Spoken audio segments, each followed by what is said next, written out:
SMC Orsaline এর নিবেদিত ১৩টি প্রশ্নের আজকের অতিথি সুপারস্টার, আমাদের প্রজন্মের, আমাদের স্বপ্ন পুরুষ ওমর সানি।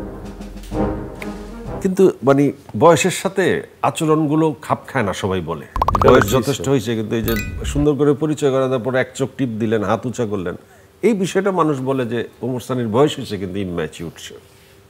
ওরকমই, ওরকম থাকাটাই ভালো, তো স্বাস্থ্যের জন্য ভালো, স্বাস্থ্যের জন্য ভালো। আর বয়সটা বোঝা গেলে তো হবে না। সানি ভাই, আপনি কি জানেন যে আপনি কি সুদর্শন ছিলেন যৌবনকালে? আমি যখন আপনাকে কি দেখি, আপনি আচ্ছা, আমি যখন আপনাকে প্রথম দেখি সেটা মৌচাক মার্কেটের সামনে মালিবাগ।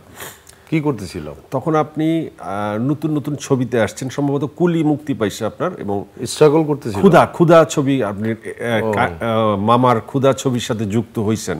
তখন আমরা মৌচাক দিয়ে যাওয়ার সময় আপনাকে দেখে আমরা তখন বলতেছি যে মামার ছবির নতুন নায়ক, ঠিক আছে? আমরা তাকায় আপনার দিকে রইলাম। আরেকদিন এফডিসিতে আপনাকে দেখে দূর থেকে মনে করলাম যে একটা ছেলে এত সুন্দর হয় কিভাবে, যেই চুল, যেই চোখ আপনার, ভাই অসাধারণ। আপনি এমন একজন নায়ক ছিলেন। জীবনে মৌসুমী আপাকে বিয়ে করার সিদ্ধান্তটা নিয়ে আপনি নাকি ক্যারিয়ারের সর্বনাশ করছেন, এটা বলে অনেকে ফিল্মের। এই সিদ্ধান্তটা ঠিক হয় না, এটা কি সত্যি? বোকা ওরা বোকা, আপনি একদমই বোকা। কারণ দিন শেষে 29-30 বছর পরে একটা পুরুষ আর একটা মেয়ের কাছে এর চেয়ে বড় প্রাপ্য তো কিছু থাকে না। মানে তথাকথিত মানুষরা বলে যে আমাদের বিয়ে টিকে না, বিশেষ করে ফিল্ম ইন্ডাস্ট্রির মানুষের যারা আছে, টেলিভিশন যারা আছে, যারা এটার সাথে রিলেটেড, তাদের বিয়ে একদমই টিকে না। কিন্তু সেদিক দিয়ে তো পার করেছি। তার মানে দিন শেষে একটাই খালি বলবো যে আলহামদুলিল্লাহ, খুব ভালো কাজটাই করেছি। এবং যখন আমার ছেলের দিকে তাকাই, আমার মেয়ের দিকে তাকাই, তখন আমার কাছে মনে হয়েছে পৃথিবীর শ্রেষ্ঠ কাজটি আমি করেছি। না, ঠিক আছে সানি ভাই, এই কাজটি আপনি অসাধারণ একটি কাজ করেছেন। যে আজকে যে কাজটি আপনি বলছেন যে আপনি একজন সফল স্বামী, সফল পিতা, সন্তানদের মানুষ করতে পেরে আপনার যে আনন্দ উপভোগ হচ্ছে, সেটা তো আপনি মসজিদের ইমাম হয়েও করতে পারতেন। নায়ক হইলেন কেন মাঝে? হয়তো বা সৃষ্টিকর্তা ওইভাবে আমাকে লেখেনি। আর ইমাম হওয়ার জন্য তো কোরআন শরীফ পড়তে হয়। আমি বেসিক্যালি কোরআন শরীফটা পড়তেই পারি না, এটা আমার ব্যর্থতা। আমি আরবি পড়তে পারি না, তো ওদিক দিয়ে কোনো সুযোগই নেই। আচ্ছা সানি ভাই, যখন আপনি সুপার হিট নায়ক, তখন একে একে কম্পিটিশন অনেকের সাথে আপনার করতে হয়েছে। প্রথম যে কম্পিটিশনটা আপনার ছিল সালমান শাহর সাথে, একটা সময় ছিল সালমান শাহ বনাম ওমর সানি। এই যে তখন সালমান শাহর মতো এমন একজন সুপারস্টার, এই পাশে আপনি কাউন্টার, শুধু আপনিই তখন মানে একটা সেরা কাউন্টার প্রেমের ছবির। সালমান শাহর সাথে মৌসুমী আপার দ্বন্দ্ব, আপনার সাথে জুটি, এই যে দুই পক্ষ এক ঈদে, সালমান শাহর ওইদিকে হচ্ছে কন্যাদান, আপনার ক্ষুধা, কিংবা ওইখানে দেনমোহর তো আপনার আত্মহংকার বা লজ্জা, যেই হোক আপনার ছবি গরিবের রানী। এই যে কাউন্টারটা, এই সালমান শাহর সাথে কম্পিটিশনের সময়টুকু আপনি খালি ওই জিসটা একটু আমাদের বলেন। তোমাকে একটা কথা বলি, কখনো না আমার কাছে মনে হয়নি যে এটা কম্পিটিশন, সালমানের কাছেও মনে হয়নি কম্পিটিশন। আমার কাছে মনে হয়নি যে এই ছবিটা মানে কেন করলাম না, মানে সালমানের কাছেও মনে হয়নি এই ছবিটা করলাম না কেন। এত বছর পরে যেরকম দুইটা ছবির উদাহরণের নাম বলি, আত্মহংকারটা করার কথা ছিল সালমান শাহর। পরে যখন সালমানের সাথে মৌসুমীর একটা মানে ক্রাইসিস পিরিয়ড যাচ্ছিল, বন্ধু, ওরা তো ফ্রেন্ড একদম, তখন ডাইরেক্টর রাহেন মজিব সাহেব এবং জেডএস মিন্টু, আল্লাহ তাকে জান্নাত নসিব করুক, উনি ডিসাইড করলেন যে এই ছবিটা তো ওমর সানিকে নেওয়া হবে। স্ক্রিপ্টের কিছু রদ বদল করা হলো, অ্যাকশন, টোটালিটি সব কিছু, কারণ ওর রোমান্স সাইডটা দিয়ে একটু দখল ছিল। চেঞ্জ করার পরে আমার কাছে ঠিক কিছুদিন পরে একটা ছবির অফার আসলো, স্বপ্নের পৃথিবী, স্বপ্নের ঠিকানা, সালমান শাহর যেই স্বপ্নের ঠিকানাটা। আমি তখন থাকি হচ্ছে ফার্ম গেট তেস্তুরি বাজার। স্বপ্নের ঠিকানা তো ওই সময়ের এখন পর্যন্ত বোধহয় দ্বিতীয় ব্যবসা সফল। না না না, ইট ইজ নট। এটা মানুষে বলে এরকম ভাবে। দ্বিতীয় ব্যবসা সফল ছবি যদি বলি তা অবুঝমন আর বেদের মেয়ের জ্যোৎস্নাই, ওইটাই কাউন্ট হয়। ওদিকে গেলামই না। সেই স্বপ্নের ঠিকানাটা আমাকে তখনকার পরিচালক এম এ খালেক নামে এক ভদ্রলোক ছিলেন। তো উনি কিছুদিন আগে মারা গেছে, আল্লাহ তাকে জান্নাত নসিব করুক। ওনার একটা ছোট, তখনকার সময় একটা ছোট্ট একটা রসিকতা করতো যে মানে ওই ওনাকে মানে মিন্টু ভাই একজন এডিটর ওনাকে বলছে যে তুমি না একটা সিমেন্ট নিয়ে আসো। তো উনি না 1 বস্তা সিমেন্ট নিয়ে আসছিলেন, কিন্তু আসলে কিন্তু ওই নেগেটিভ জোড়া দেওয়ার জন্য সিমেন্টটা তখন প্রয়োজন পড়তো, একটা লিকুইড থাকতো, ছোট একটা লিকুইডটা, এটা মানে একটা ইয়ে দিয়ে লাগাতে হতো। উনি সেটা বোঝে নাই। এটা এরকম আমার বেলাও হতে পারে, তোমার বেলাও হতে পারে, সব কিছু। তো এটা নিয়ে না, এটা রসিকতার একটা চরম জায়গায় চলে যায়। আমাকে উনি বলার পরে আমার বাসায় গেছে, আমি তেস্তুরি বাজার থেকে, বলে যে সানি, আমি তখন এস মিন্টু সাহেবের মানে সর্বকালের শ্রেষ্ঠ ডাইরেক্টর, তার ছবি করছি। আমার বলে যে ছবিটা করতে হবে। আমি না ভয় পেয়ে গেছি। তাই মৌসুমীকে বলছি, মৌসুমী তোমার কাছে একটা ছবির অফার আসছে, অফার আসবে। এটা মৌসুমী আপার কাছে স্বপ্নের ঠিকানা আপনার আর মৌসুমী আপা দুজনের কাছে গেছে। মানে সালমান শাবনুর না? না, সালমান শাবনুর না। তখন আমাকে আমি বললাম যে ছবিটা করার দরকার নেই। কি কারণে দরকার নেই সেটা আমার ভিতরেই থাকলো, আমার বলার দরকার নেই এখন এই মুহূর্তে। হয়তো বা কাউকে ছোট করা হবে, আমি সেদিকে গেলাম না। তো বললো যে তাই নাকি? তখন অনেক ব্যস্ত আমি আর মৌসুমী। তো বললো যে ঠিক আছে, ওকে ফাইন। ছবিটা না করার কারণে ছবিটা অফার গেল সালমান এবং শাবনুরের কাছে। সৃষ্টিকর্তা হয়তো বা তাদের ভাগ্যেই লেখা ছিল। ছবিটা করার সময় আমি দেখি গদুদাকে, শিল্পী চক্রবর্তী, সেও কয়েকদিন আগে মারা গেল। আমার যে মোস্ট সিনিয়র ফ্রেন্ড থাকে না একজন, আমার খুব কাছের, মানে মনে হয় যে উনি একজন বাবার মতো, মামার মতো, শিল্পী চক্রবর্তী। হ্যাঁ, আমার একজন ফ্রেন্ড, সবকিছু মিলে উনি ডাইরেকশন দিচ্ছে। আমি না বললাম যে, আমি বলি দাদা তুমি ডাইরেকশন দিচ্ছ? বলে যে হ্যাঁ হ্যাঁ, তুই করলি না বেটা। উনি তো একটু ঢাকায় টোনে কথা বললো, তুই করলি না, ছবিটা তো আমার করা উচিত ছিল তোর। আমি তো বুঝি নাই। যখন এই ছবিটা ম্যাসিভ মানে ম্যাচাকার বাম্পার হিট হলো, আমি আফসোস করেছি।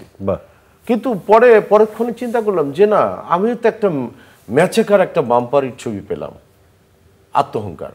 বাহ। সানি ভাই, রুবেল ভাইয়ের সাথে কোনো কম্পিটিশন ফেস করতে হয়েছিল কোনো ছবি একসাথে মুক্তি পাওয়া? আমার মতো আপনারাও জানেন, ডায়রিয়া সহ যে কোনো পানি শূন্যতায় আমার আস্থা এসএমসি রোড স্যালাইন। কেনার সময় প্যাকের গায়ে এসএমসির লোগো দেখে কিনবেন। এসএমসির ওর স্যালাইন।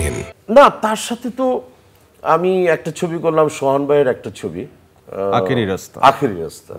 সেটাও কিন্তু অনেক বিগ প্রোডাকশনের ছবি, একসাথে কাজ করেছি। কিন্তু অনেক সময় না অ্যাকশন দিচ্ছে না, রুবেল ভাই আমাকে করতে হয়। আর একই দেশি মানুষ, শুধুমাত্র মৌসুমী আপার সাথে প্রেমের কারণে অন্যান্য অনেক নায়িকার সাথে কোনো সখ্যতা গড়ে তুলতে পারেন নাই। সবাই দুলাভাই ডাকতো, বিশেষ করে শাবনুরের সাথে তো প্রেমই হলো না।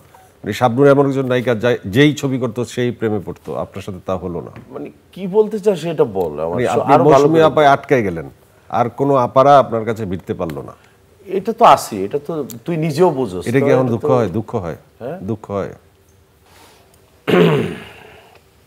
কিছুটা হয়, সেটাই। পুরুষ মানুষ আসলে বাড়াই না, সেটাই আমরা না বাড়াই। আচ্ছা সানি ভাই, ডেড বডি, ইকবাল সাহেব যখনই ছবি নিয়ে আসে তখনই উনি একটা আওয়াজ দেয়, এবং আওয়াজটা কিন্তু একেবারে যে মিস ফায়ার হয় তা কিন্তু না। দিন দ্য ডে সেই লেভেলের কম্পিটিশনে কিন্তু সে নিয়ে গেছিল, ঠিক আছে। এইবার সে ডেড বডি নিয়ে খুব আওয়াজ দিচ্ছে। আমরা তাকে আলাদা করি, তাকে আমরা ফেসবুকে তার সম্পর্কে কোনো পোস্ট দিলেই দেখি এক গ্রুপ আছে যারা তার নামে খুব আজে বাজে কথা লেখে। এই লোকটির সাথে কাজ করতে গিয়ে আপনার একটা পজিটিভ দিক বলেন, একটা নেগেটিভ দিক বলেন। তুমি যেটা আওয়াজ বলছো, এটাকে যদি আওয়াজ দিয়ে থাকে এই ছবিটার বেলায়, তাহলে আমি বলবো যে একটু কমই আওয়াজ দিয়েছে। তাই নাকি? ইয়েস, কমই আওয়াজ দিছে। এটা তো আপনি আবার একটা অন্য আওয়াজ দিচ্ছেন। না, এটা আরো বড় আওয়াজ হওয়া উচিত, এই কারণে যে ওর সম্পর্কে আমি ছোট করেই জানতাম। যে একটা ও আমার এমনি অনেক আগের বন্ধু, ফিল্মে আসার আগে আমি জানতাম যে না, একটা নতুন ডাইরেক্টর কতটুকুই বা সে মানে এটাকে অ্যাচিভ করবে। যখন আমার আরেকটা ছবি করার কথা ছিল, ওই ছবিটা হয়নি, আমাকে বললো তুই কই? আমি বললাম যে চাপাওয়ালাতে, আফতাবনগরে। বলে যে আমি আসতেছি। ছবিটা যখন বললো, প্রথমেই না মানে একটু ভড়কে গেলাম। তো ছবিটা কোনো না কোনো কারণে আমার কাছে ক্যারেক্টারটা শোনার পরে না ভাল লাগলো। তো মিলাই দেখলাম যে এই ধরনের ক্যারেক্টার তো আমি কখনোই করিনি এর আগে। এবং আমরা রিসেন্টলি একটা পোস্টার দেখলাম, যেটাতে আপনি বহু বছর পর একটি পোস্টার আপনাকে ঘিরে, বহু বছর পর ওমর সানিকে ঘিরে পোস্টার, বহু বছর পর দেখে কিন্তু আমার পার্সোনালি শান্তি লাগছে, কারণ আমি আপনাকে ভালোবাসি, পছন্দ করি। আমার কাছে খুব ভালো লাগছে। যেটা বলি, আমি না আউটডোরে গেলাম ইকবালের কাজ করার জন্য। আমি চিন্তা করলাম যে একটু এলোমেলো তো কিছু কিছু হবে, ডাইরেকশন এলোমেলো, কিছু কিছু যে জায়গাগুলি নতুন নতুন পরিচালকদের বেলায় দেখি, ও হতেই পারে। আমি না আস্তে আস্তে না একটু হতবাক হয়ে যাচ্ছি। আমি কি, ছেলেটা করে কি? ও অনেক চিল্লায়, অনেক আওয়াজ দেয়, কিন্তু ডাইরেকশনের লেভেলটা আমি দেখছি সাইড থেকে না কেউ দিচ্ছে না, ওই দিচ্ছে। পরে আমি রিয়েলাইজ করার চেষ্টা করলাম যে আচ্ছা, ও যে দিচ্ছে এই 2-3টা শট, ওর আশেপাশে ওরা আমি চেস করব, ওরা কেউ শিখাই দেয় নাকি যে আসে না কিছু, ভাই এটা কিন্তু এইভাবে দিবেন, এটা কিন্তু এইভাবে দিবেন, ক্যামেরা কিন্তু এইভাবে বসাবেন। দেখি যে আশেপাশে কেউ নাই। পরে শটটা বলতেছে এই ক্যামেরাটা এখানে বসাও, ক্যামেরাটা এখানে বসাও। একটা ড্রোন শট আসবে, একটু মানে মেঘে ঢাকা তারার মতো অবস্থান হচ্ছিল তখন। পরে দেখলাম যে ও নিজে নিজে না ডাইরেকশনগুলি দিচ্ছে। একটা কথা বলি, অভিনয় কেউ শেখাতে পারে না, এটা কিছু গড গিফটেড হয়, এবং ডাইরেকশনটাও কিছু গড গিফটেড হয়। আমি ইকবালের বেলায় না 100% একটা ডাইরেক্টরকে দেখেছি। ইকবাল ভাই ডিরেক্টর, আমরা বুঝলাম, উনি আগেও ডিরেকশন দিয়েছেন, ডিরেক্টর হিসাবে উনি অলরেডি পরিচিত। কিন্তু না, আমার কাছে ওরকম পরিচিত না, আমার কাছে ওর তো আপনি কাজ করতে গিয়ে প্রমাণ পেয়েছেন যে আমি সত্যি প্রমাণ পেয়েছি যে না, অ্যাজ এ ডাইরেক্টর হিসেবে আমরা আসি ডেড বডি ছবির নিয়ে যে যে আওয়াজটা তিনি দিচ্ছেন, যে এমন একটা কিছু, আমরা আসলে সবাই খুব মানে আমাদের আগ্রহ তৈরি হচ্ছে। আগ্রহটা কি হলে গিয়ে আগ্রহ থাকবে, নাকি গালাগালির পরিমাণ বেড়ে যাবে? শোনো, কিছু কিছু মানুষ গালাগালি টার্গেট করে বাসার থেকেই যায়, ভালো হলেও দেয়, মন্দ হলেও দেয়, কারণ ওরা কিছু ঘাটতারা টাইপের থাকে, ওরা কোনো ডাইনে বাই কোনো কিছু দেখে না। ওই সাকিব বিয়ান বলো, আর হলো জয় বিয়ান বলো, আর হলো যে বিয়ানই বলো না কেন, তাদের টার্গেটই থাকে। এবং কিছু মানুষ তাদেরকে শিখায় দেয় যে তোরা এই কাজটাই করবি।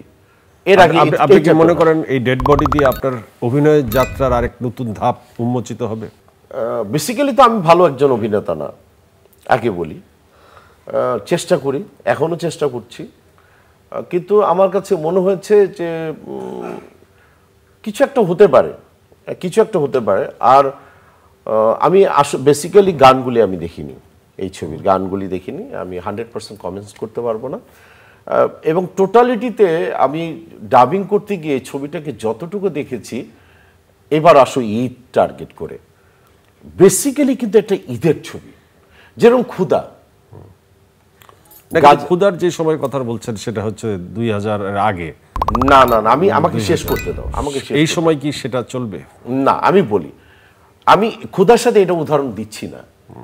ক্ষুধা যেরকম অঞ্জু ম্যাডাম ছিলেন, মৌসুমী ছিলেন, ফুল প্যাকেজ, একটা কমার্শিয়াল, একটা বিক্ষিপ্ত একটা ছবি, কোনো শর্ট টাইমের মধ্যে ছবিটা করা। হ্যাঁ, এটা কোনো আমি কাজ করতে গিয়ে কোনো মজা পাইনি, কোনো কিছু পাইনি। কিন্তু যখন একটা গান করলাম, যখন কিছু সিকোয়েন্স করলাম, জোড়া লাগালাম, হ্যাঁ, খায়ের সাহেবের এই ক্যামেরায় আর গাজী সাহেবের হচ্ছে আউটস্ট্যান্ডিং কিছু তার দিক নির্দেশনা, সব মিলিয়ে দেখলাম না, ছবিটা দেখার পরে মনে হচ্ছে এইটা ঈদে না চললে কিন্তু ছবিটা ক্লিক করতো। রাইট। ডেড বডি নিয়ে আমি লাস্ট একটা কথা বলবো, সেটা হচ্ছে ডেড বডিটা হলে গিয়ে দেখবেন, শিহরিত হবেন এবং খুবই মজা পাবেন, এবং কি বলে, রক্তের মধ্যে এক ধরনের গরম আসবে, চোখে পানি আসবে, এবং ভালোবাসাটা সুন্দর করে উঠে হবে এবং অ্যাকশনগুলি দেখলে পরে নতুন করে রক্ত গরম হবে। মানে আর আমার পুরো ক্যারেক্টারটা আমরা যদি বিশ্লেষণ করি খুবই ভালো লাগবে।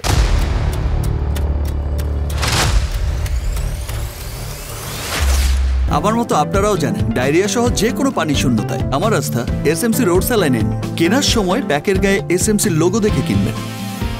এসএমসির ওরসালাইন।